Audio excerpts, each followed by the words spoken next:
नमस्कार दोस्तों and welcome back to my channel जहां आपको मिलता है सिर्फ और सिर्फ एंटरटेनमेंट। और आज पे लाया हूँ अल्टीमेट्स का 13th issue.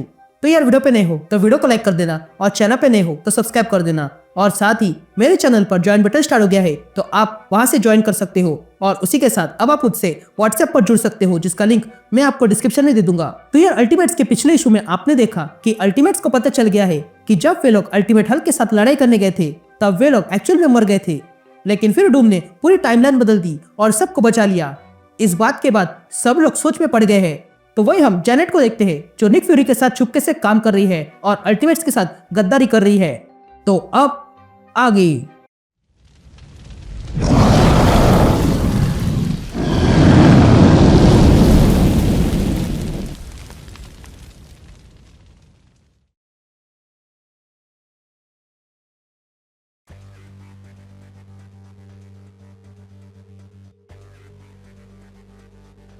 All right gang, तो इशू की शुरुआत में हम जेनेट को देखते हैं जो टोनी से कहती है 12 बच्चे मर गए हैं लेकिन कुछ का तो खून वेस्ट हो चुका है।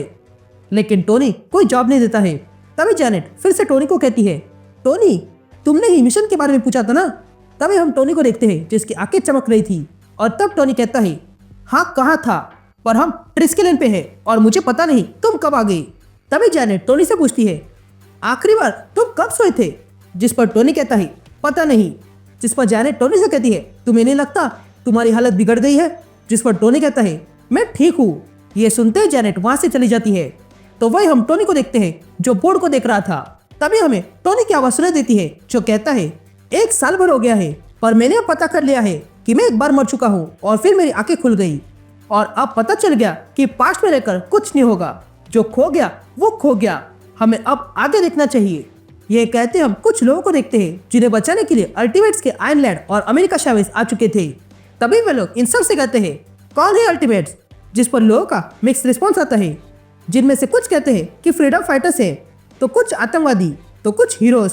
ये बातें सुनकर अमेरिका चावेज इन लोगों से कहती है, तुम सब अल्टीमेट्स हो। ये सुनते ही सारे लोग चुप हो जाते हैं। तभी अमेरिका चावेज आगे कहती है, इन लोगों ने तुमसे तुम्हारा फ्यूचर छीना है तो क्या तुम वो वापस चाहते हो? उसके बाद हम अल्टीमेट्स को देखते हैं जिन्होंने अब ग्रैंड स्कल की बेस पर हमला कर दिया था। तभी आयरलैंड कहता है, मैंने 172 बच्चों को बचा लिया है, अब तुम इन सबको मार सकते हो। यह सुनते ही कैप्टन अमेरिका सबको तोड़ने लगता है और उन सारे गुंडों से पूछने लगता है कि ग्रैंड स्कल कहाँ पे है। लेकिन वे लोग कुछ नहीं कहते हैं, उल्टा तुरंत सरेंडर हो जाते हैं। तभी देखकर कैप्टन अमेरिका उन सारे गुंडों की किताबें जला देता है और कहता है, तुम रेड स्कल का समय अब खत्म हो गया है और जब तक हर एक रेड स्कल ना मारा जाए तब तक हम रुकेंगे नहीं। ये कोई धमकी नहीं है बल्कि फैक्ट है। लेकिन तभी वे सारे गुंडे अल्टीमेट्स को गाली देते हैं। तभी उन गुंडों में से एक कैप्टन की ओर देखता है और कहता है, मैं इससे पहले कुछ नहीं था और मैं मरना नहीं चाहता हूँ, लेकिन इसके बाद भी मैं कुछ नहीं बनूंगा, तो बताओ मैं अब क्या हूँ? जिस पर कैप्टन अमेरिका उसकी ओर देखता है और स्माइल करता है। उसके बाद हम देखते हैं कि अल्टीमेट्स ने अपना सोशल मीडिया ऐप बना दिया था जिससे वो अधिक से अधिक लोगों से जुड़ते हैं। तभी एक लड़की वो ऐप देखती है और उस ऐप को स्टार्ट करती है। तभी हमें टोनी की आवाज सुनाई देती है जो कहता है, हमने जानबूझकर ये ऐप बनाया क्योंकि हम जानते हैं कि ट्रेडिशनल मीडिया पर हर बार हमें बुरा साबित किया जाता है। कम से कम इस ऐप से लोगों को असलियत पता चल जाएगी। यहाँ हम कुछ बच्चों को देखते हैं जिनके सामने ये न्यूज रखी जाती है कि एक पूरे आइलैंड पर प्रयोग किया जा रहा है, जिस न्यूज को जानने के बाद वे लोग सोच में पड़ जाते हैं। तो वही दूसरी ओर हम कुछ लोगों को देखते हैं जो उसी अल्टीमेट्स ऐप के जरिए अच्छी सब्जियां बना रहे थे। या हम ह्यूमन टॉर्च को देखते हैं जो टोनी के पास आता है और कहता है, टोनी मैं तैयार हूँ। जिस पर टोनी कहता है, तुम सोच के बता सकते हो। जिस पर जिम कहता है, मैं कभी सोचता नहीं हूँ। जिस पर टोनी कहता है, मैं सैक्रिफाइस की बात कर रहा हूँ। जिस पर जिम कहता है, हाँ मैं जानता हूँ और तुम जो मांग रहे हो वो मैंने पहले भी किया है। लेकिन तभी हम जेनेट को देखते हैं जो छोटी होकर ये बातें सुन रही थी। यहाँ टोनी जिम से पूछता है, तुम अभी स्टार्ट करना चाहते हो? जिस पर जिम कहता है, हाँ मैं तैयार हूँ।